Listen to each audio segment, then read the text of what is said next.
Hey, everybody, what's going on? Welcome back to Silver and Black today, an Odyssey Sports Original podcast, also heard on the radio in Las Vegas, 1015 KDON and 840 KXNT. Do us a favor, wherever you listen to us, rate and review the show. Don't forget to subscribe to the video as well. Had just great chats on the YouTube videos over on Rumble as well. Do that, hit the thumbs up, and hit that notifications bell so you know when we're live. It is Scott Gulbransen. It is Moton. We're back with you talking Raiders football during this bye week. A lot of people take the bye week. We're here for you. We have yet another counseling session. Therapy is in order. I feel like Lucy in Peanuts. Mo, I know you're a Peanuts guy, so you know what I'm talking about with the booth. We don't charge 5 cents. We don't charge anything. We just give it to you for free. By the way, Mo is a senior NFL writer at Bleacher Report, also Raiders columnist at sportsnaut.com. You can follow him on X at Mo Moton, Moemoton. Do that. Make sure you engage there. Mo's been very engaging these past few weeks with the Raiders, dropping some knowledge, getting through the emotion, and getting to the facts. You can also follow me at LV Gully. The show is SNB Today.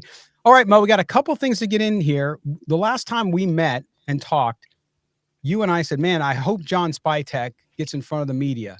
Well, the NFL meetings are in New York. Vinny Bonsignore did a great piece talking to Mark Davis.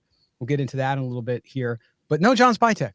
And it doesn't appear, could be wrong. Maybe he'll do something later in the week. Maybe he'll do something beginning of next week. I don't know. It doesn't look like it. So I don't know that we're going to hear from John Spytek for kind of a bye-week evaluation of where this team is at. Maybe he'll do it closer to the actual couple more weeks, the middle of the season. But Mark Davis did say, hey, I'm not going to fire anybody, in essence, is what he said to Vinny. He said, listen, I hired these guys because I believe in them. And am I happy with the way things are going? No, absolutely not. But that doesn't mean I'm going to stray from the course. So Mark Davis kind of doubling down. I didn't expect any different from the owner. Fans, as you'll hear, we're going to do 2 segments of calls today because we want to get to what you guys have to say. We had so many calls. Fans want everybody fired. They want Geno Smith gone. They want Aiden O'Connell to start. I even had people, Mo, in the YouTube chat on Tuesday night during our show say that they wanted Cam Miller, which is just ridiculous. Just stop. Stop with Cam Miller. And actually stop with AOC too. No offense to the kid, but no. So anyway, people are just frustrated. That's what it gets down to. And I understand it as a fan. It is an emotional thing. But here on the show, we're not going to be emotional. We're going to get to the facts. We're going to give it to you straight. But Mo, let's start with the Mark Davis comments. It's no different than what you and I said on Tuesday, which was, look, nobody's going to get fired in the middle of the year. Should Brennan Carroll, we'll get into that too. My good friend Mike Dixon over at my old website, Vegas Sports Today, got video of Brennan Carroll, which was really odd and didn't really have any value as far as what he said. But Mo, we said this the other day. You're not going to fire a Hall of Fame coach after 7 games. You're not going to fire a GM after 7 games. You're not going to fire the most expensive offensive coordinator after 7 games. You're not surprised by any of that, are you?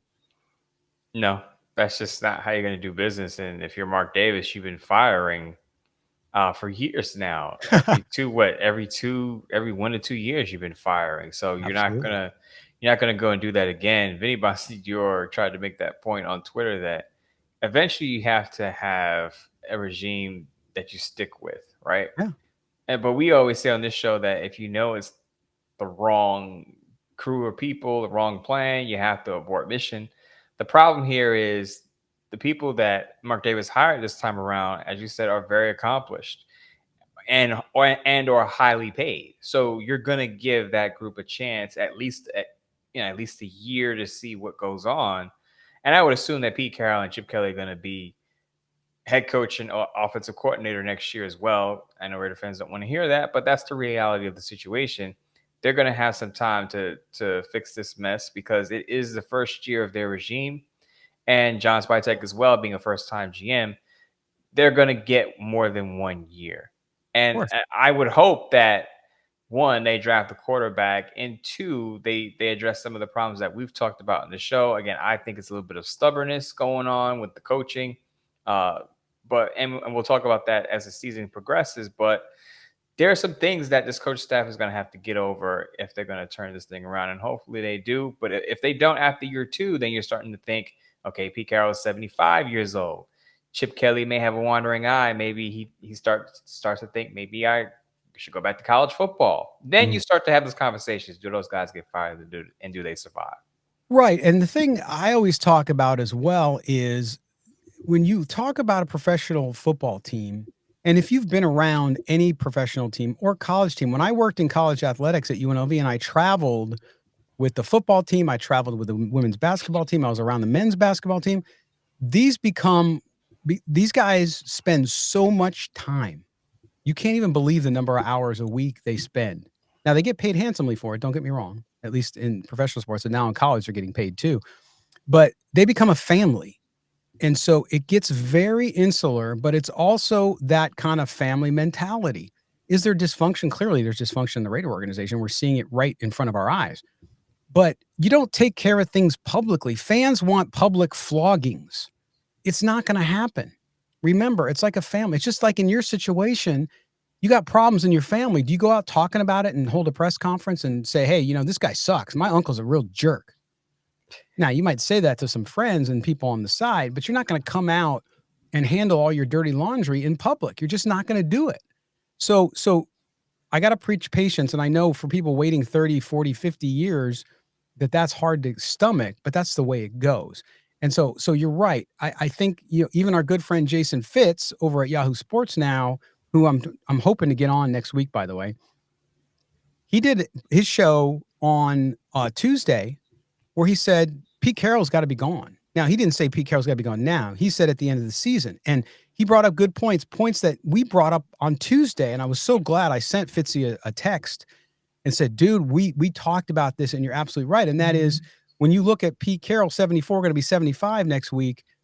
And he talked about it in his press conference on Monday. Look, we're not as far along as I thought we'd be. That tells me that your timeline has changed. So Pete Carroll's not going to be around to see this thing get over the hump. I just don't see it happening. With that said, that's why Fitzy called for the fact that Pete Carroll probably should not be the coach next year. That would allow him to bow out gracefully and the Raiders to do it the right way, classy and with respect and dignity.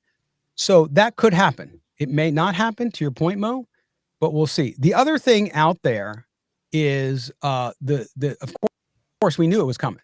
The Crosby rumors, right? Dallas was a report. Dallas the Cowboys, I think it was Ian Rappaport or Schefter. They're interchangeable to me. But they reported that the Cowboys had inquired about Maxx Crosby. We also heard reports from people like Vinny and people who are quote unquote real insiders who said, if you know anything about this organization, they're not trading Maxx Crosby. Now, if somebody calls you and absolutely blows you away with some kind of crazy offer, Herschel Walker type offer, okay, then it might happen. But I put the chances under 1%. I really do, Mo. And maybe this will go counter to what we discussed last time and what we've been talking about over the past few weeks and what I've talked about with Murph on the postgame show. But I agree. I don't think you should trade Maxx Crosby. I understand it's a longer build, but you still have to have key pieces. You have to have the Brock Bowers, right? You have to have the Ashton Genty. You have to have the Colton Miller healthy, of course. And I think Maxx Crosby, now, unless Max wants to leave, that's the only wild card here. If Max says, listen, guys, I told you, I'm not down for another rebuild. I love being a Raider, but I want to win more than anything. And I don't see that happening. And I'm going to be on the downside of my career before you guys get it right, if it goes right. That's where I could see Maxx Crosby being traded. Do you agree with me or do you disagree? It's exactly what I said, I believe, on a previous show, that Maxx Crosby is owed the conversation. Those are my words. That if you're Great going way to to put turn it. it over to development, you sit down with Maxx Crosby and say, this is what we're going to do. We're probably not going to win a lot of games like this, but we're hoping that by next year we see a significant improvement. Are you on board with that? And if he's not, then you make the difficult decision to trade him. If he says, I still want to be a Raider, then you build around that. And as you said, you always want to keep key pieces because within a year, you can always turn it around. Look at the Patriots this year, the Commanders, the Texans. I know those teams have young quarterbacks when they turn things around. But the Raiders, the Colts, they turned it around with Daniel Jones. They were mediocre last year. So it could happen within a year. And that's why you want to keep your good players. I'm never advocating for trading good players. But as I said, if Maxx Crosby has a change of heart, then I think you have to start taking calls, and you don't make it public that Maxx Crosby wants out, but you start taking calls and you get the best deal that's on the table. Scott, really quick, I did put out a Bleach Report piece on Tuesday, Maxx Crosby trade packages, and right, I would say 2 hours after I put out that piece, uh, Tom Pelissero and Ian Rappaport came out and said the Raiders are not trading Maxx Crosby. Right. Now, really quick, also, Scott, the Cowboys rumors, why I had to write about that, didn't make sense to me. Like, it's not a move that I would make, but the piece was centered around these are the teams that I feel should be most interested. I think people always misconstrue what those articles are supposed to convey.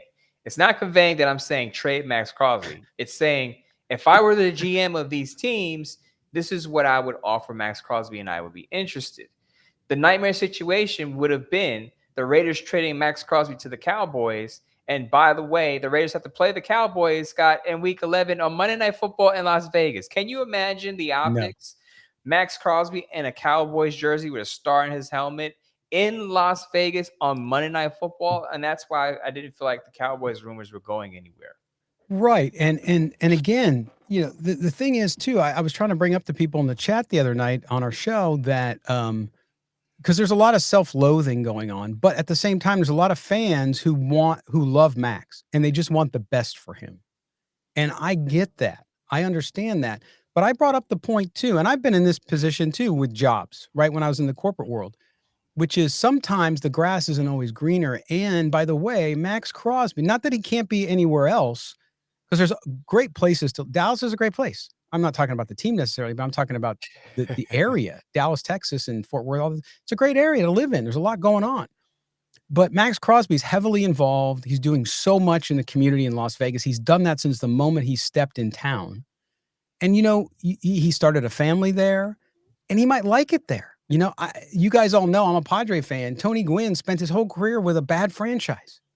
Let's face it. I mean, yeah, they had a couple of years. He got to a World Series twice, but he loved San Diego. He didn't want to leave San Diego. And sometimes, some people will be critical of that and say, well, if you really want to win, you'd go where you could win. You could have became a Yankee and made more money. But you know what? That's not always the priority. We get caught up because there's so much money involved now. But Maxx Crosby may want to stay with the Raiders. So that's another point to consider out there for that. The other thing is we're coming up on the trade deadline. There was a report as well from Rappaport who said that the Raiders aren't real active. They're not making calls. They might be getting calls. Teams get calls all the time, by the way. It happens every day. But they're not actively looking to move anybody. A lot of people were surprised about that, especially around Jakobi Meyers. Talk about the Jakobi Meyers situation and what we know about that. So Jakobi Meyers came out on Tuesday.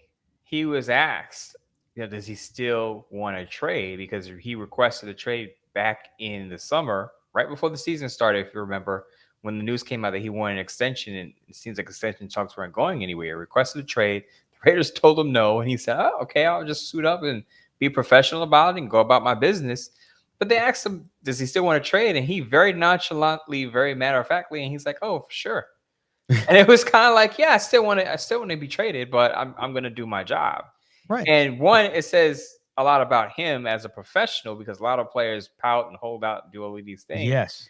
But the other side of this is he basically said he'd rather be elsewhere if the Raiders are not going to pay him. And I don't blame him for that. But Scott, if you look at his production, 3 straight games, 4 catches, fewer than 40 yards. Now, I know that's not all his fault because Geno Smith has been awful. But I don't see the Raiders paying a wide receiver who's had minimal production.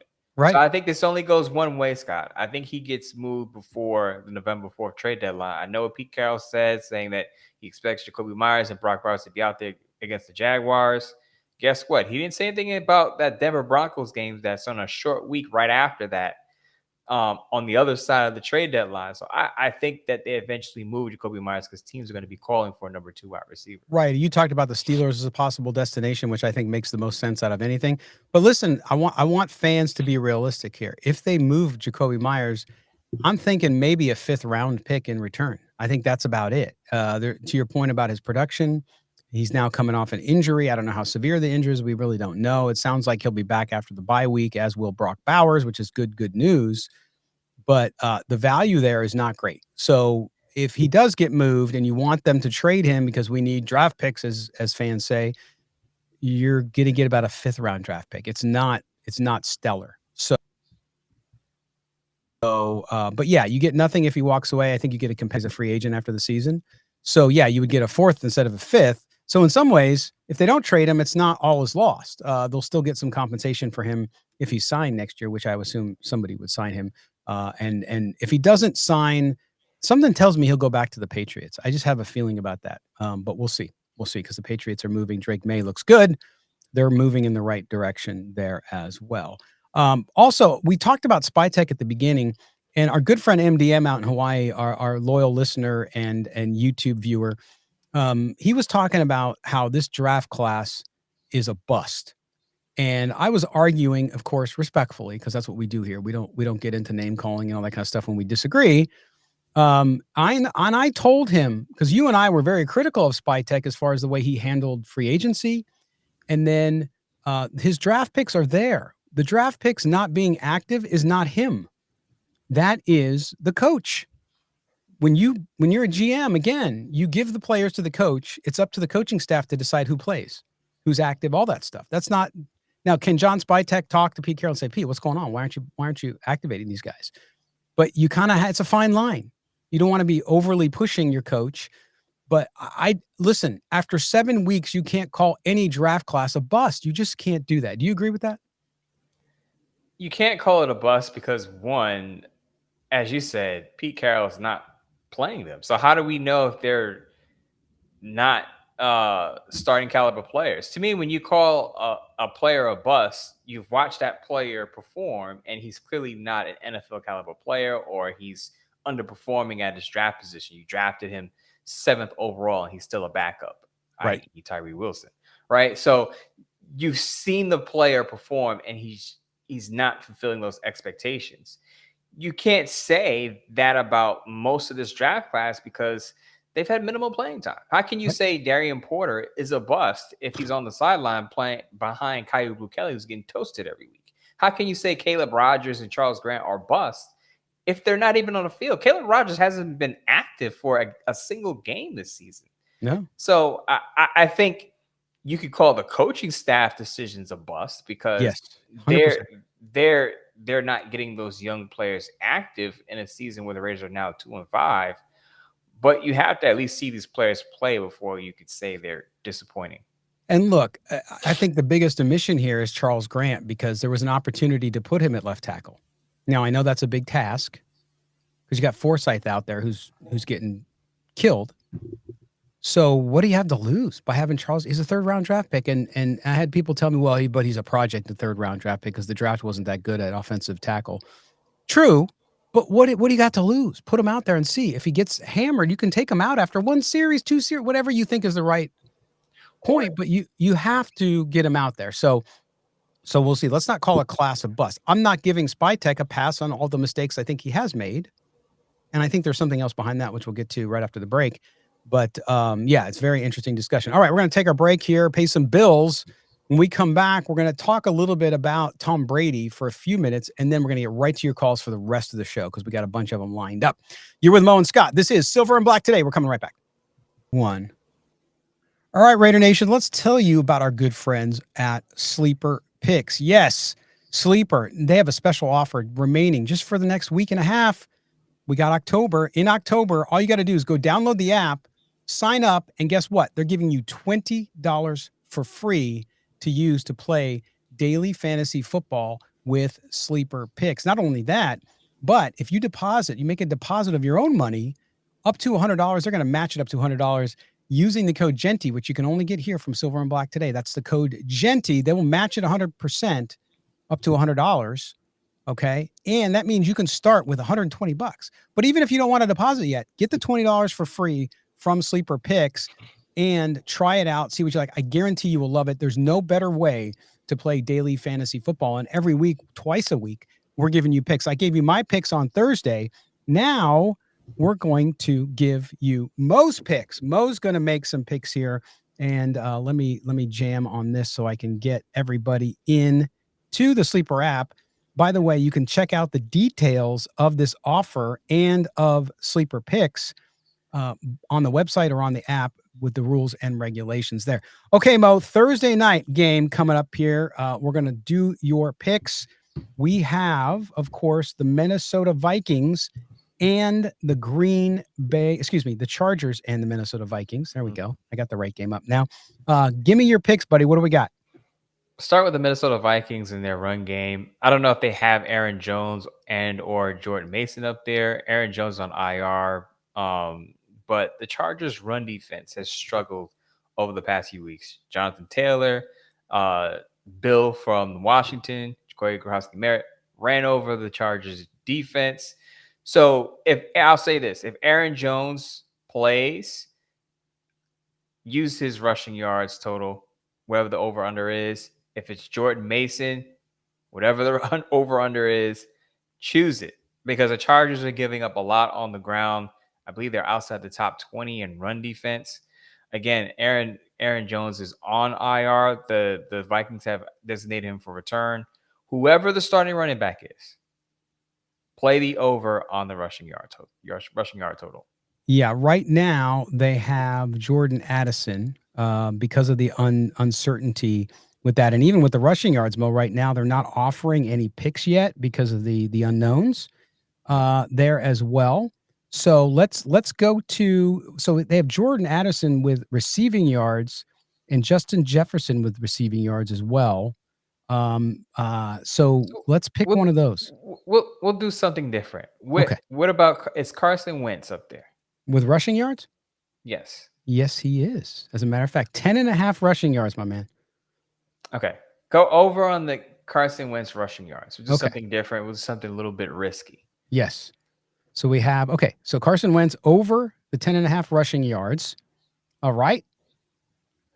We'll go over to the Chargers now because I think the Chargers are going to win this football game. Mm-hmm. But we'll stack Justin Herbert, his passing yards total. Passing yards at 256.5. Give me 225. Okay, so we go right down here, this is what's great about the Sleeper app. You have 225 up there, but you can also choose, like right now, the most popular is 200. Mo's taking 225, which I like that number significantly. So Justin Herbert, 225 or more. Okay. And then we're stacking him with Ladd McConkey, simply because the Vikings secondary, if they're not getting to the quarterback, can be gashed. So Ladd McConkey, take a look at his receiving yards. We'll go 50. We'll go 50. That's at 1.47 times. So we got Ladd McConkey over 50 yards. I think that's a no friggin' brainer right there, buddy. I agree with that one. Okay, so most picks for this game on Sleeper Picks: Carson Wentz over 10.5 rushing yards, Justin Herbert over 225 passing, and then Ladd McConkey with 50 plus receiving yards. $20 on Sleeper Picks Daily Fantasy Football will net you $58.60. So if you want to bet with Mo, guess what? That's what you're able to do. So go check it out. Get that $20 for free just for signing up on the app. Then if you deposit up to $100, they're going to match $100 using the code GENTY. That's GENTY, only from Silver and Black today. Do us a favor. Go check out Sleeper Picks. They're the ones who bring you this video all season long, and you just can't beat it for daily fantasy football. There's no better app. This is what Mo and I use, so go check it out. Again, rules and regulations up on the Sleeper website or in the app. Not available in all states, but most likely in your state. Check out Sleeper Picks. Use the code GENTY, only from Silver and Black today. Welcome back. Segment number 2 of this edition of Silver and Black Today, Odyssey Sports Original Podcast. Also on the radio, 101.5 KDON and 840 KXNT in Las Vegas. Do us a favor, subscribe to the show wherever you get your audio. Don't forget, rate and review. We appreciate it. Mo and Scott back here talking Raiders football. Mo, it was interesting. Fitzy made another great point on his show that I want to build on because we touched on it a little bit. But Tom Brady's role in this, I think Tom Brady had significant input and influence on the hiring of all three guys, Spytek, Carroll, and Kelly. I think his hands are all over that. So Tom Brady's not off to the best start here. If you look at the performance of the coaching staff, and then you have the GM and the quarterback, Geno Smith. That's the fourth one I should put in there as well. From everything we've heard and from reports, he had a lot to do with that. So Tom Brady is not off to the best start here, too. He is more involved than people know, not with meeting and giving information back on teams and all that flap that we had earlier in the season. I thought that was all crap. But him constructing and helping build this team, he's there. So I would say, even though he's not as public about it, that Tom Brady deserves some criticism here as well. I think I said this 2 weeks ago. So I think someone asked, what is Tom Brady's part of the blame pile in this? And I said he has it is on his hands too, because I'm Mhm. sure he signed off on the quarterback choice that the Raiders made, because we've heard Brady's opinions about Sam Darnold. We heard reports that Brady wasn't too fond of the Sam Darnold idea, bringing him in as a free agent. Look at Sam Darnold in Seattle now. But 5-2. if Brady had some say so, or had a loud opinion on Sam Darnold, I'm sure he had a loud opinion on Geno Smith. And if you remember the introductory press conference for Pete Carroll, he said that they're going to lean on Tom Brady's quarterback expertise as much as possible. So Tom Brady has his hands on this. He was in on a lot of those hirings that the Raiders made. So yes, he is. While he's I call him a consultant, a team consultant. He is part of this too, because he is part of that team brain trust in the decision making process. So he has to wear this as well. Yeah, and for the people who didn't want Tom Brady to be an owner, they're feeling vindicated so far with that. All right, we're going to get right to your calls. By the way, if you want to be a part of the show next time and ongoing, 702-900-7869, 702-900-7869. You go up to 3 minutes, but be succinct. Get ready for your call. Give us something really good. We're getting callers now for about a minute, minute and a half, and they're getting great points in. That's perfect, because the shorter your call, the more we can get on, by the way, because we've just been inundated with calls. That's why we're doing the show the way we are today. So anyway, all right, let's go out to our good buddy. Haven't heard from him in a while, and that's Raider Vato. Hey, what's up, Scott? What's up, Mo? This is Raider Vato. And, just thinking about the Raiders and what direction they're going to go in the bye week, and what kind of adjustments are going to happen. Just the running game, the passing game, the offense, the team in general. And one thing I heard someone say today was that they felt as though Chip Kelly's philosophy and Pete Carroll's philosophy, or their direction or whatever for the offense, is not on the same page. And I just got to say that if that's true, first of all,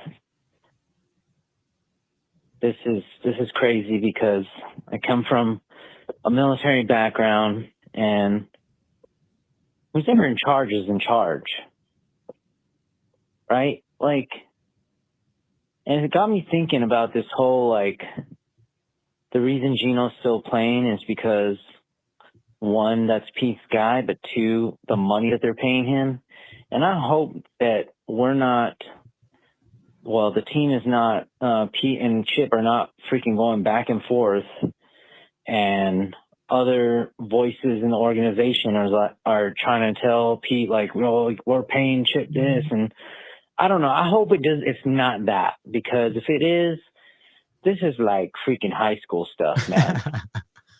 Yes. Anyway, I think Pete needs to put his foot down. I know he wants to run the ball hard. Yeah, nothing else is working, but you got a freaking first round freaking running back. Use the guy. Focus on the line and running the ball, because Geno ain't doing nothing. Anyway, what do you guys think about that? The philosophy not matching. Let me know. Peace out. All right, there's Raider Vato. Mo, good question there, because I it's not about using Genty. They use him. Do they use him correctly? I don't think so. Diagnose for me, Mo, because you're much more of an X's and O's guy than I am, and probably most folks are. because of how you cover the league. Diagnose what you're seeing, the problem on offense, besides Geno Smith playing like garbage. What's the problem with Chip Kelly and what he's doing? I don't, not to disagree with Ravato that there's a conflict in philosophy there.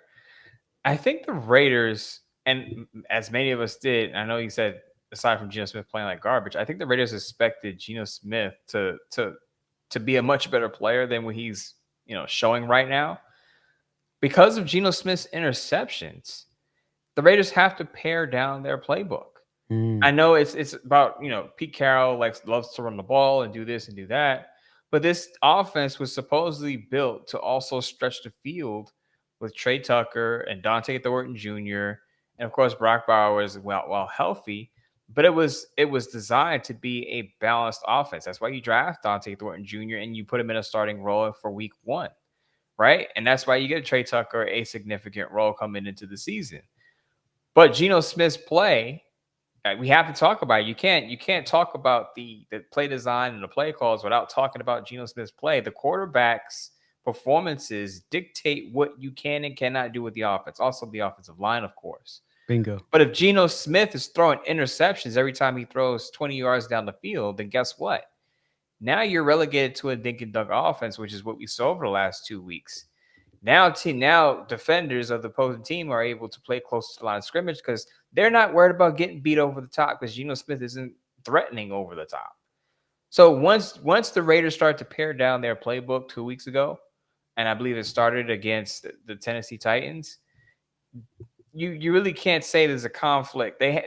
I would assume, now I'm not in these rooms, but I would assume they had a talk and saying, well, until Geno Smith can be more accurate with the football and stop turning the football over, this is what we're going to have to do. This is what our offense is going to look like. I don't think it's Chip Kelly wanting to do one thing and Geno Smith, and Pete Carroll wanting to do another. Now, it took the Raiders about a month to get the run game going, but they can, as you've pointed out, Scott, they can still toss him the ball in those short passes and wheel routes because he does that very well.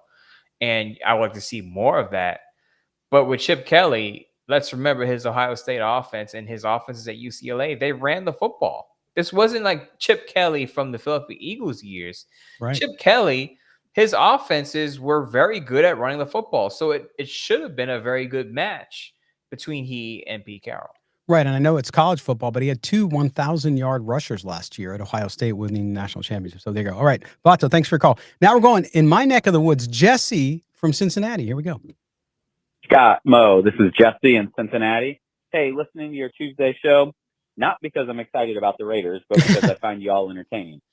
I am a similar age to you two, maybe a little older than Mo, a little younger than Scott, but for the majority of my formative years, the Raiders were good, they were competitive, and they were fun to watch. The last 20 to 25 years, not so much. I feel like Mo hit it on the head. I went from always being super excited about the Raiders to hopeless, which is a terrible place to be as a sports fan, to now even worse off, apathetic. I don't know what we do moving forward, but we've got to figure something out. I feel like the Raiders went from being one of the premier brands to now an afterthought. Appreciate all you all do. Your show is outstanding as always. Thanks. Go Raiders. All right, Jesse in Cincinnati. Thanks for the call, man. We appreciate it. It's the first time he's called in. I love that we have listeners all over the country, all over the world, which is really cool. But yeah, the brand has taken a big hit over the years, and the team is garbage right now. It's a joke. It's a joke around the NFL. You see it everywhere. You see it reflected in the national coverage of the team, and that's not going to stop until you prove otherwise. It's just the way it is. And again, I feel terrible for the fans, but the way out of that is to actually show progress and show that you're headed in the right direction. All right, now we're going out to Amos. Here's Amos. Hey, Scott, Amo, this is Joe, Rio Raider from Albuquerque, New Mexico. There we go. I got a couple questions. Mo, is Spytek in charge or is Pete Carroll in charge? Because if I see another one of our draft choices get traded or we don't like him and we bench him like JPJ, I'm going to be on the side of getting rid of the coach and the Suns, because this is stemming from the offensive line coach telling him that JPJ's not doing something. But anyway, I that's one question I have. The second, would you think in any realm would he fire his son? Thanks, guys. Enjoy the show. Don't even want to talk about the Chief game because I figured we get pounded. I said 35-10, but my 10 was too high. But that's it, guys. Have a good week. And I'm not going to let the Raiders get me down because I think it's ridiculous that we have taken 25 years to get one playoff team. So see you later, man. All right, great call there. We appreciate it. Mo, there's fans who are going through PTSD that have feelings like the Mayock Gruden situation. What's your gut tell you about Pete Carroll's control and influence in the franchise over John Spytek? This is just my opinion, right? I'm not a reporter, not Aaron Rappaport, Adam Schefter, but this is just my opinion. When you bring in a head coach that's experienced, that's as experienced as Pete Carroll is, right? 74 years old, won a natty, won a Super Bowl, been to 2 Super Bowls, built multiple programs, and you have a first-time GM, chances are the head coach is going to have a little more sway in the way things are run. I'll say that, right?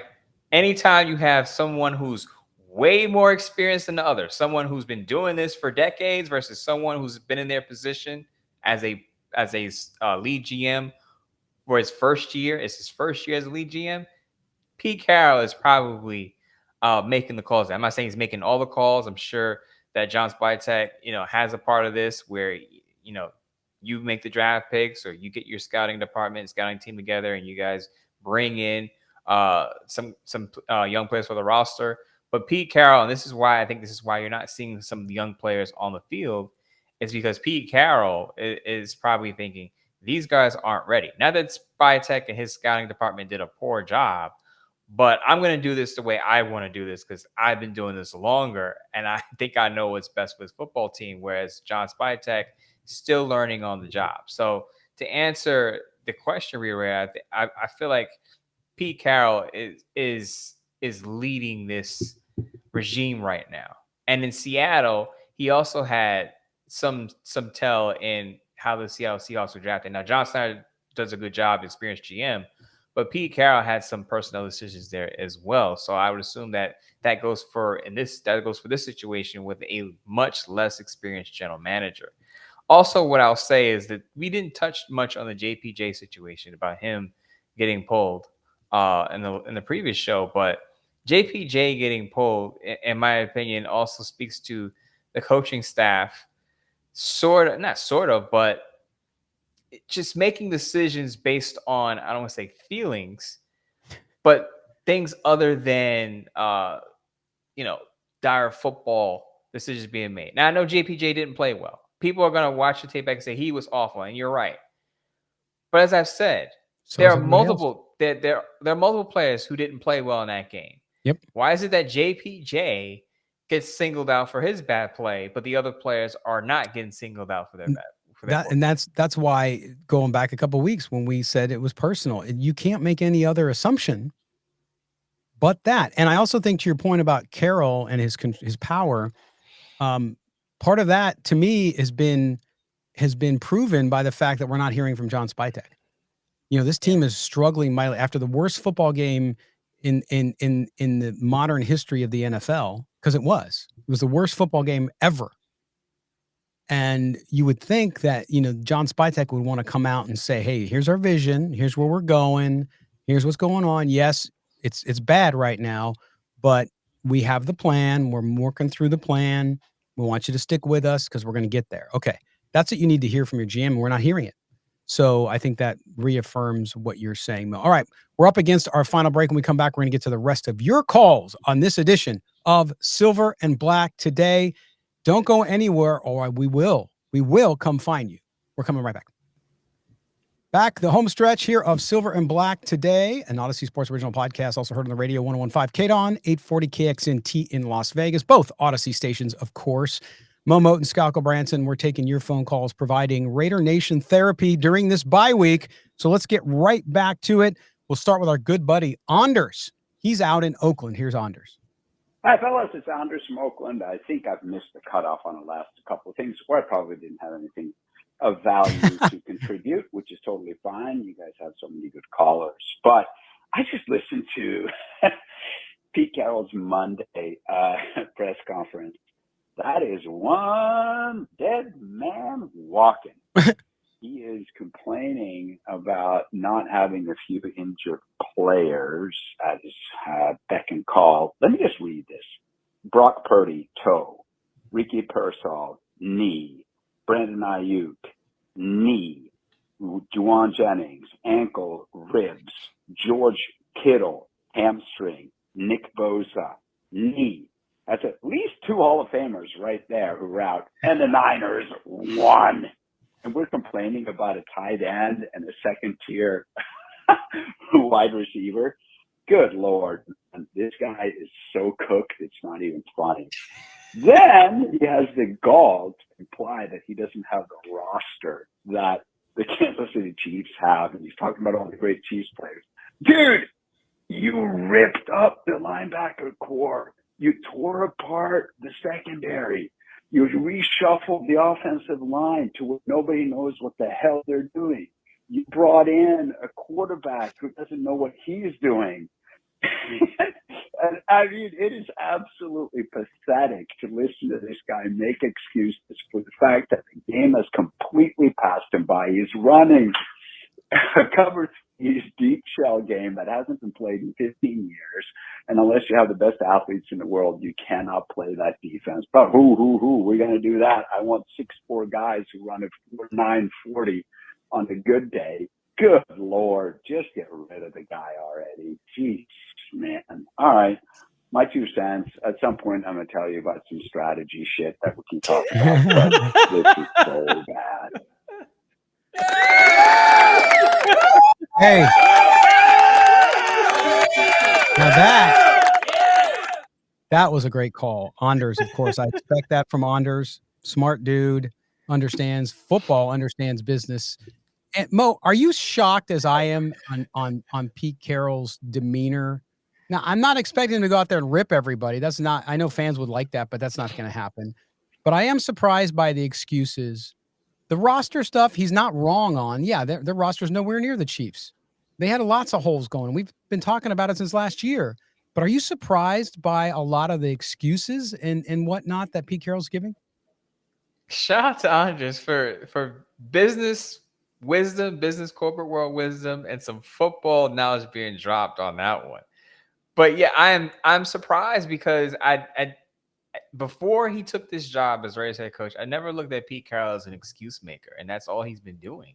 Yeah. For Geno Smith, for the decisions they've made with JPJ, as Anders just talked about with the roster, it's been all excuses. Number one, you took the job knowing what the roster looked like. And as Anders pointed out, number two, you rebuilt the defense. Yes. You let a bunch of guys walk in free agency. I'm sure Pete Carroll had a lot of sway in those decisions because he's a defensive-minded head coach. So when I judge a head coach a lot of times, I look at, okay, what does his side of the ball look like? Pete Carroll being a defensive-minded head coach, what does the secondary look like? We've been railing about Kyu Blu Kelly. Poor Kyu Blu Kelly. It feels like we're picking on him at this point. But we've been railing about the secondary. We said it in the offseason, Scott. The secondary is not going to be good. The pass defense is going to be an issue if the front group can't get to the quarterback. And lo and behold, look at what we're seeing. And you're looking at it from a overall perspective, and you're thinking, okay, through 7 weeks, what does Pete Carroll's side of the ball look like? It doesn't look good. And he could talk about the lack of talent all he wants. But as I said, with a first-time GM, my assumption, my guess is he had a lot of decisions made in free agency on the defensive side of the ball. And this is on him. So he can complain all he wants, but he needs to look in the mirror. 100%. And I think that's what's driving fans crazy. Anders' call is the perfect example of that. It's like, just don't give excuses. Just talk about your challenges, talk about what you need to do. Instead, and that's why I'm surprised by Pete Carroll, because as a good leader and as somebody who's won at the highest level in both college and pros, tell us about the vision and moving forward. Don't give excuses for why you're not performing. Talk about what you're going to do to change the performance. Yes, everybody in the NFL, he brought up the 49ers. There's other teams too. You look at that NFC West, you got 3 out of the 4 teams that have a 5-2 record with injuries. And the 49ers are a great example of that. Now, is their roster deeper? Of course it is. But still, they're playing without their guys, and they're still winning. So, Anders, thanks to you, man. Great call. All right, here we go. Hi, folks. This is Raider Jim from the Pacific Northwest here in Seattle, and I'm a long-time follower but first-time caller. So last Sunday it had to be one of the worst days of my life. I mean, I began to think in my head of all the bad days I've had, but, man, last Sunday ranks right up there. I mean, of the 5 or so really bad days I've had in my life, 3 involve the Raiders. 3. First, the Raiders played Buffalo on the 20th of January, 1991 for the AFC Championship game and get blown out 51-3 by Marv Levy and Jim Tilley. That had to be the worst. 12 years later, on the 26th of January, 2003, we get beat in the Super Bowl, not only by the Buccaneers, but by our traded coach, John Gruden. And then there was this last Sunday, the 19th of October, 2025. I mean, where's the fire? Where's the reckless abandon? And where's this notion of compete? I mean, it was just abysmal. Against the Chiefs, no less. Heaven help us when we can't even get up against our fiercest rivals. So this team is just a quandary and reminds me of that great Lombardi quote, "What the hell is going on out there?" I mean, and by the way, Mo, you pondered what happened to the Raiders since playing in New England, and I have that 2-word reply.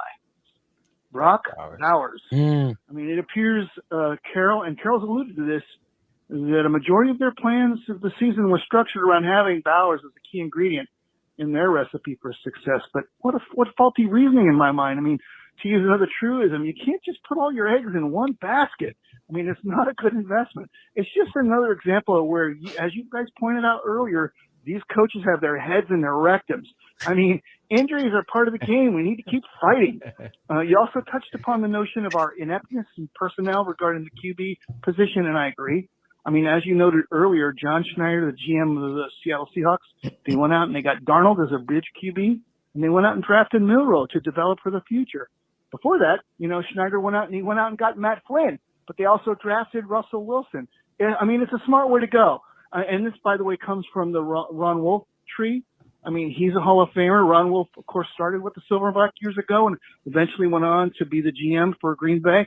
His philosophy was to draft a QB every year, given the premium in that position. I mean, going from Brett Favre to Aaron Rodgers to Jordan Love, I mean, that speaks for itself. Now, to be fair, I think Spytek and Carroll assumed Mr. Smith would be the guy right now and then hope to further develop either O'Connell or Cam Miller. So after the break, I hope to see that possibility with either O'Connell or Pickett at the QB position, with maybe Cam Miller slotted to play in late November or early December. And I also want to see Grant and Rodgers play on the O-line. Maybe they could spark some life into that moribund front 5 for Genty going forward. This is Raider Jim. Wow, Raider Jim. And Mo, that Raider Jim's a first-time caller. Jim, keep calling in, man. That was, good stuff. At the beginning of the call, Mo, he talked about, I've seen a lot of fans say Pete Carroll has lost the locker room. And now it's only one game where we've seen them come out and look just completely uninterested, that Chiefs game. At what point do you start to really think that maybe the locker room's checked out? If the Raiders come out on the other side of the bye and they're just dead in the water, so to speak, then I think you can fairly say he may have lost the locker room already, which is wild to say because Pete Carroll is known as a player's coach in Seattle. I'm not saying every player loved him, but players love the fact that he let them be themselves, and it showed on the field. The players' excitement for playing the football game. Watch those Seattle Seahawks teams before it started to go downhill, of course. But watch those Seattle Seahawks teams. They play with a lot of spirit and just they weren't giving up. Now, I hate to say players gave up, but we kind of saw this, Scott. I know you said, players look interested for the first time with the Chiefs. The Colts game. At the end of the Colts game, the Raiders seemed checked out, and like I said, 1 is an accident, 2 is a trend, 3 is a major locker room problem in my opinion, especially after a bye week. If they go out against the Jaguars at home, by the way, and they're not competitive, then you're starting to ask, okay, maybe the Raiders have to start trading some football players to get a spark in that locker room. Absolutely. All right. Raider Jim, call in again, man. Excellent call, Raider Jim. Don't forget about us. All right. From the Pacific Northwest to the Great White North, it's Ivan out in Minnesota. Hey, doctors. Thank you for getting me in for this therapy session. This is Ivan Vandy from Minnesota again. Saying tongue-in-cheek a little bit, but honestly, I'm ready to put Jakobi Meyers at quarterback. Please still run. I don't see Whopper hands or statue of David getting anything done behind this offensive line. Just do a bunch of RPO. I don't even know. I was excited about Geno. I was like, he's a mid-range quarterback. He's good. And I was excited about Pete. Smart coach. He's not going to make foolish decisions. I was even excited about Chip, even though a lot of people were saying he's not that great. Apparently they were right. But anyway, this is the season to get therapy as a Raiders fan. So, go Raiders. Love the show. Bye. Ivan in Minnesota. Thanks, man. Mo, listen, we know Geno Smith's still the starter. When they come out against the Jaguars after the bye week, if he has another clunker, do you see, because of that rigidity we've seen with his coaching staff, do you see any way he doesn't remain the starter, even if they lose to the Jaguars? If they lose to the Jaguars and he looks significantly better than he did before the bye week, I think you're probably going to see Geno Smith finish the season, simply because of what they invested in him, 3rd-round pick, gave him an extension. You ride it out with him. But if he is still dinking and dunking down the field where he's not even throwing for 75 yards, I think you have to put in Kenny Pickett. At that point, I don't care what you invested in Geno Smith. He's not getting it done. And I think, and I watched this in New York with the Jets, right? The Jets play, I believe, Justin Fields $30-40 million guaranteed, and they benched him for Tyrod Taylor. And regardless of what you pay a quarterback or what you gave up to get him, it starts to bleed into other areas of the team. The defense starts to get dejected because they have no faith in the offense. The offensive linemen start to get dejected because our quarterback's not pushing the ball down the field. He's taking too many sacks. You have to make a decision to sometimes bench your quarterback to invigorate the football team. Because while players won't throw each other under the bus publicly, they're human. They get frustrated. They know what the problem is. The players see Geno Smith turning the ball over. The players see that Geno Smith's not pushing the ball down the field. The players see that Geno Smith's inaccuracies are hurting the football team. At some point, you're going to have to bench him to keep those guys interested. I shouldn't say keep them interested, but keep them involved in the football game where they have faith in the offense. And Mo, you can't put one player above the entire team. Simple as that. Yep. All right. There we go. We're going to go on to our next caller because we still got some. Here's our buddy Yan Dog, who the last time we heard from him, I wouldn't even use the word dejected. I would use the word destroyed is how he sounded. So let's hope Yan Dog's a little more upbeat despite the times. Hey, Scott, Mo, Yan Dog. I'm actually going to be changing my attitude about how I feel about the Raiders. I know there's no chance in hell that we're even going to get anywhere, but I do know that I'll always be a Raider fan till the day I die. So I'm going to make it clear like that. And I just wish that things could be better because, really, when you're a Raider fan for 58 years, like you're losing your family when they don't win. And, I'm just frustrated.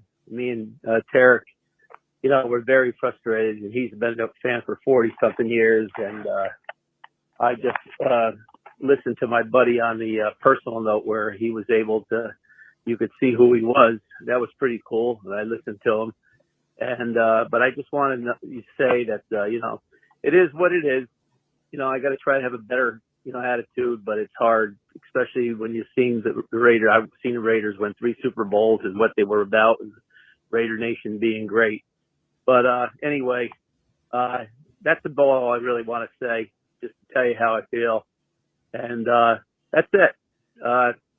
hopefully we can win at least 2 more games out of the year, and that's it. So this is Yan Dog over and out, and yes, I will give the bark.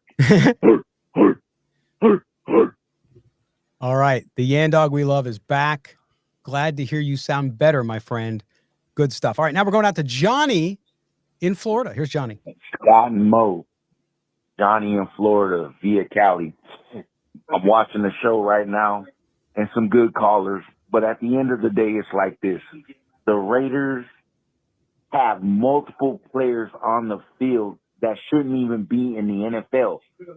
I don't even know if they can make the CFL. Let's just keep that clear. Facts. We got really no talent, but like with 4 guys. And if you look back and when I called in and I told you, Pete Carroll is a has-been. These are facts. He's done. The man doesn't know how to coach in today's NFL. He's trying to run a defense that worked 15 years ago with the body types of bigger, taller. That doesn't work.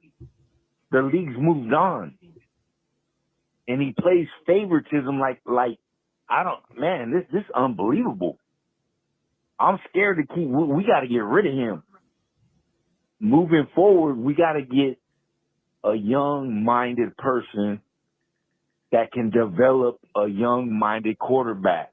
This man he ain't going to develop no quarterback. What are we thinking here? And I don't even know about Spike Tech. They're talking about these guys ain't ready yet. Come on, man. 2nd round, 3rd round guys. Other teams got 7th round dudes starting. Let's get with the Washington Redskins, who got a 7th round running back starting. What are we drafting these guys for then? It doesn't make sense. Make it make sense to me, man. But Pete got to go. Great show. Love the work. Johnny is out. All right, there's Johnny down in Florida. Good stuff. And Mo, you can't really do anything about the roster, but as we've said, and we've been beating the drum or kicking the dead horse, as they say, they have players on the roster that they're not using. So we don't know what they have beyond the players that we've seen that aren't performing. I always like Johnny's calls because he gives it to you straight, right? Absolutely. That's the type of talk that I have with my buddies about football. But I can't debate anything he said. And we talked about not playing the rookie class and not being able to judge them because they're not in the field ad nauseum at this point. But if you're going back to what Johnny said, he said there's a lack of talent. And I think a lot of people wondered, is it coaching? Is it talent? And we said last show, it's a little bit of both. But Pete Carroll was brought in to build this program, build this football team. And he's not doing that. Pete Carroll, the version we're seeing of Pete Carroll right now is not the version of Pete Carroll that we saw in Seattle. Now, I will say, though, if you look at Pete Carroll's defenses the last 2-3 years in Seattle, they weren't good. So there's something to a lot of these people saying maybe the game has passed Pete Carroll by. Andres said this. Johnny from Florida via Cali also just said it. It's fair to think that maybe Pete Carroll, though he was teaching classes at USC, only was away from the game for a year. Maybe that year away from football didn't really help Pete Carroll refresh his football knowledge, because as of right now, it seems like the NFL is running laps around his defense and around him. Yep, no question. All right, thanks, Johnny. Now we're going out to Big Hot in Boston. Hey, guys. Big Hot from Boston over here. Just thinking about who's to blame for this current predicament we're in, not the past 20 years, 10 years, but the current season. And I know a lot of fingers that pointed at Mark Davis, but he hired a Hall of Fame coach and, got Tom Brady on board and kind of seated goal there. So I can't really point the finger at him. John Spivak, did he do the best job filling the roster? No. Probably could have taken a few offensive linemen in the draft, but even then, if we had one extra offensive lineman, does it really save the season? I think what it comes down to is really when it comes down to every team, it's the quarterback and the coach. Looking at Brady, Belichick, Elway, Shanahan, Mahomes, Reed. Look at any great team, run of the team, a dynasty, and you're looking at a great quarterback coach combo. So I think it's the same if you're looking at the bad times of a team, you got to look at the coach and quarterback combo. And right now, Pete Carroll doesn't have the team prep. Geno Smith can't run the offense. And I think that's the main spot where we gotta fix. We gotta fix it. And I don't think they're gonna fire Pete Carroll mid-season or even at the end of the year, really. But I think something's gotta happen at quarterback just to try something new. You know, let Chip Kelly try something new. Let the offenses try something new. Because something's gotta change on that side of the ball. All right, guys, let me know what you think. Yeah, Mo, I mean, again, he's repeating some of what we've been talking about, but it's hard to argue against what he's saying. Hard to argue against it, but if you have, and I think I said this on the previous show, you have an experienced head coach like Pete Carroll and Chip Kelly who've been doing things a certain way for quite some time. Sometimes it's hard for those type of guys and coaches to get out of their set ways. So they said, I had success doing it this way. We had Johnny point out, you know, Pete Carroll probably is running an outdated defensive scheme right now with his influence over Patrick Graham's unit. But when you're stuck in your ways, whether you're a coach or doing anything else, it's hard to change and it's hard to come to the realization that it's not working. What did we hear Pete Carroll say twice now over the past 2 weeks, Scott? Oh, I didn't see this coming. I didn't see that coming. And that's not what you want to hear out of a head coach with as much experience as Pete Carroll. You're not expecting, because basically he's telling you, I don't have any answers right now for what's going on. And as Jason Fitz said on his show, Yahoo Sports, he's basically changed his expectations of what this football team is going to be in his vision. And that's not a good sign. It's not a good sign for a head coach who's 74 years old and biologically doesn't have a lot of time at this position. If it doesn't change fast, the Raiders got to move on. Right. And he mentioned Mark Davis there too. And I saw some other Raiders content creators because I watch all stuff and there's some great people out there. Yep. So a few of them really going to the defense of Mark Davis. Don't get mad at Mark Davis. He's done everything he can. But here's the thing. Good intentions don't mean anything. And again, these people sell the team. It's not going to happen ever. So don't ever think that Mark Davis is going to sell the Raiders. They're printing money. That's not going to happen. They're printing money and it's never going to happen. It's a family business. It's all he has. So that's number one. But as they say, the path to hell is paved with good intentions. And you remember back 2 years ago at the end of the season, Mo, I advocated for the Raiders to have a president of football operations and get Mark Davis, other than just signing on a piece of paper off on the money on hires and stuff like that. I said he should stay out of hiring anybody. Okay. He wants the Raiders to win. I have no doubt about that. Of course. He grew up in it. That's that he knows. But he does not make good hiring decisions. Now, you could argue maybe Tom Brady is supposed to be that guy eventually, but Tom Brady's got his TV thing. He doesn't want to give up his $50 million or whatever it is he got paid to work for Fox. Fine. But Mark Davis, with all good intentions, makes crap decisions, and the landscape's littered with his mistakes.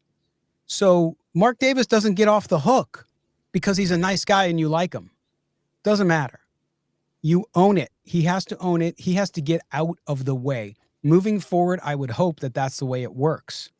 You need a clear delineation. We heard earlier from a caller about the military. Have a chain of command. In this chain of command, Mark Davis should do nothing but sign the checks. Yeah, he can be involved in the decision-making process, but he should not have any final making decision process over anything except the money. That's it. That's it, in my view. All right. We're going to end the show with our good buddy, Pastor Mike from Behind Bars, who was, remember, he's going to sell his season tickets for the rest of the season to opposing fans was where we left him. So let's see where he's at now.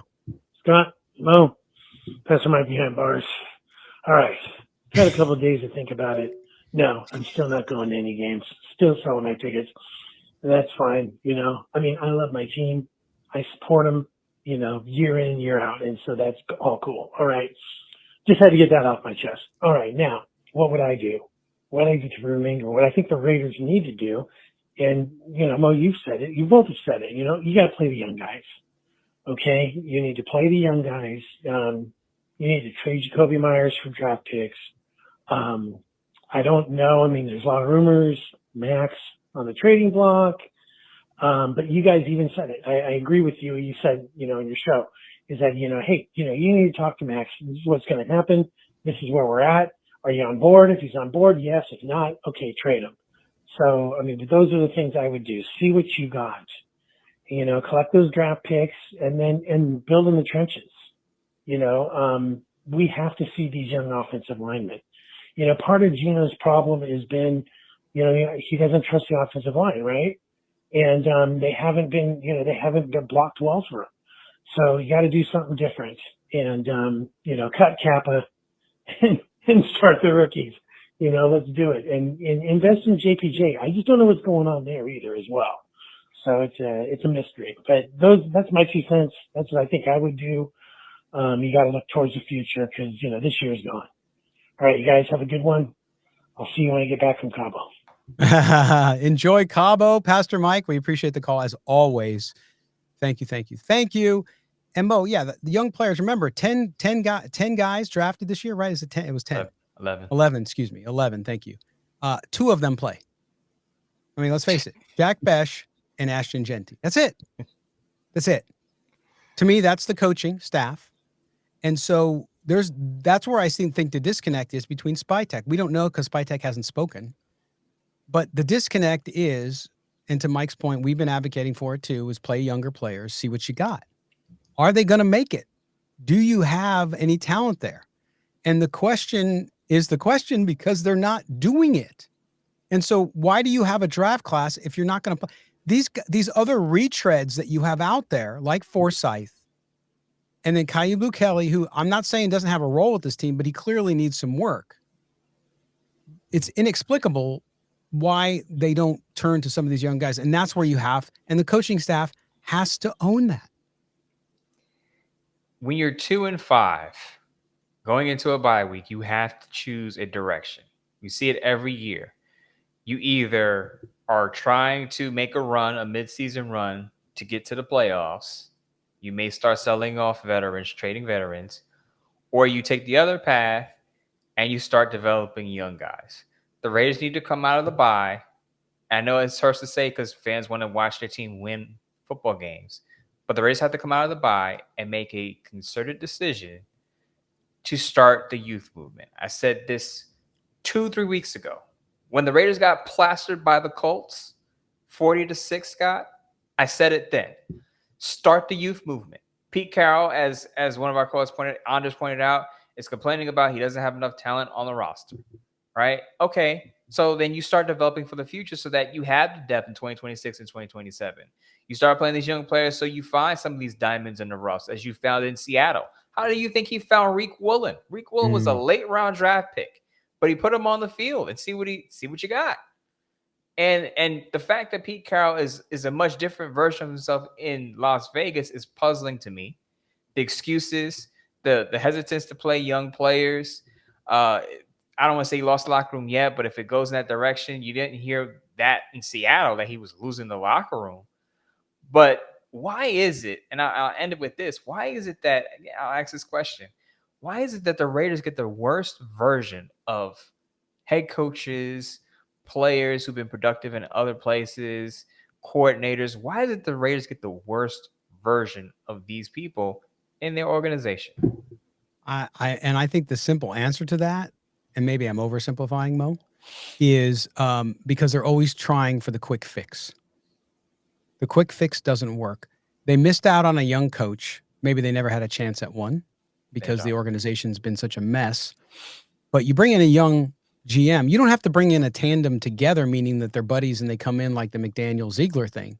But you should have brought in a young coach because this was not going to be a team that competed for the playoffs. Mo and I told you that on this show. Other people thought 11, 10 wins. And fans, I get that. You're being positive. I get that. That's cool. But from an objective standpoint, we never thought that was going to happen. So you have to start from the studs, so to speak. And the Raiders continue just to not do that. The closest they got to that, and they didn't do it at quarterback because they had Derek Carr at the time, was when Gruden came in. When the emails came out and John Gruden got run out of the NFL, fair or not, they were closer, I think they've been, to an established core and building on that. That's despite John Gruden making some horrible personnel decisions. Okay, but they were still closer. They were still closer. They are so far from even where they were with John Gruden after playing the worst football game in the modern era of the NFL this past Sunday. So it's hard. It's hard. It's just hard. There's no easy answers. And to your point about Pete Carroll knew he only had a few years. So he wanted to maybe that's the hubris. That's the ego. He wants to prove he can do it one last time. Well, guess what? Didn't work. It's not going to happen. You're Moses. You're not going to see the promised land. You're just not. So then the Raiders, Mark Davis, Tom Brady, John Spytek have to decide after this year, because it's not going to happen this year, to your point. They're going to have to decide after this year, okay, do we really do it the right way, or do we stay with Pete Carroll and go with what we're doing? So it remains to be seen. But Mo, tell everybody what you got going this weekend. Obviously, there's no Raiders football, but let everybody know what you got this weekend so they can keep track of you. Article up on Sportsnet to be determined. Maybe I'll talk about what the Raiders need to do on the other side of the bye. Who needs to be benched? Who should be playing? Should they trade Jakobi Meyers? I have a video up on Bleacher Report right now talking about Jakobi Meyers and his trade prospects, where I think he could end up, because I'll say it again, I think the Raiders will trade Jakobi Meyers, because I'm not blaming him for his subpar production, but clearly he cannot carry the passing attack when Brock Bowers isn't on the field, and he wants a new contract. So you send him elsewhere, you get a draft pick for him. You don't wait for the compensatory pick in 2027. You get the draft pick for 2026. You move on. You allow Trey Tucker, Dante Thornton Jr., Jack Best to develop at the wide receiver position. Yeah, and there's other people too, real quick, Mo, that have said, well, then trade JPJ. These guys don't like him. But see, JPJ's in year 2 on his rookie contract. We know he has talent. He did well at center last year. I don't think there's any way John Spytek, Tom Brady trade Jackson Powers Johnson. I don't even know what the value would be anyway, but I don't see it happening. I just don't see it happening. It doesn't make any sense whatsoever, despite this personal vendetta or whatever it is against JPJ. So we'll see. Mo, last word.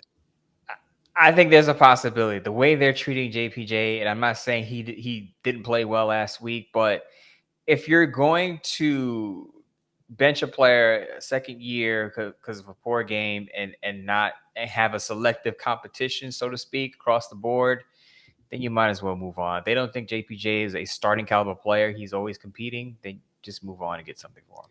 Yeah, I'd hate to see that, because I think it's the coaching staff, and I don't know how long the coaching staff will be in its current iteration for how long. So we'll see. I guess it's going to come down to John Spytek talking to Pete Carroll and what they're going to do. But I would hate to see that happen. All right. That's going to conclude this version of Silver and Black today. Mo, my friend, enjoy your weekend without Raiders misery. And we will see you next Tuesday. Raider Nation, have a cocktail, have a good meal. You don't have to watch your football team give up out there, get blown out 31-0. Enjoy the week off. We'll be back next week. All right. For Mo Moton, for our producer, Mike Robier over at Odyssey, this has been Silver and Black today. I also want to give a shout out to Mark Bonilla, our producer on the radio. Thanks for being with us, Las Vegas. Thanks for being with us, Raider Nation across the world. I'm Scott Gulbransen. This has been Silver and Black today. We will talk to you next week. Enjoy your weekend, everybody. All right.